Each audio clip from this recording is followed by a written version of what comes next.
बालेन शाह हटेर सुनिता डङ्गोल काठमाडौँ महानगरपालिकाको मेयर बन्ने सम्भावना देखिएको छ। मेयर बालेन शाहको मेयर पद निलम्बनमा पर्ने खतरा यति बेला देखिएको छ।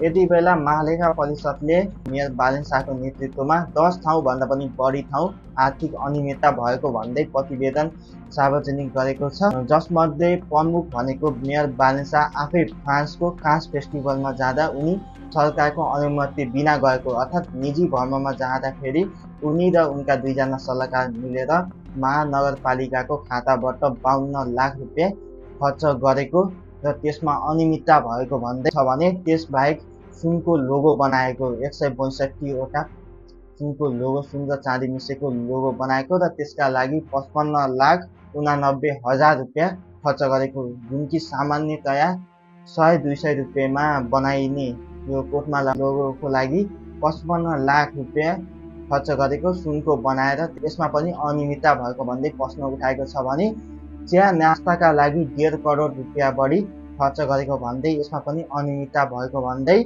महालेखाले प्रश्न उठाएको छ र सबै विषयमा छानबिन गर्नको लागि अख्तियारमा पत्रचार पनि गरेको छ।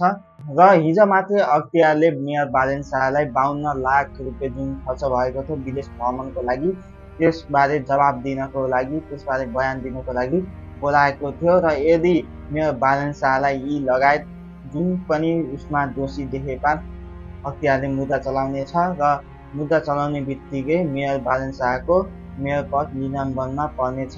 यदि निलम्बन भयो भने चाहिँ सुनिता डङ्गोल स्वत मेयर कार्यवाहक मेयरको रूपमा महानगरपालिकाको जिम्मेवारी सम्हाल्ने छिन्। तपाईँलाई के लाग्छ? पछिल्लो समय अख्तियार एकदमै कडा ढङ्गबाट प्रस्तुत भइसकेको छ।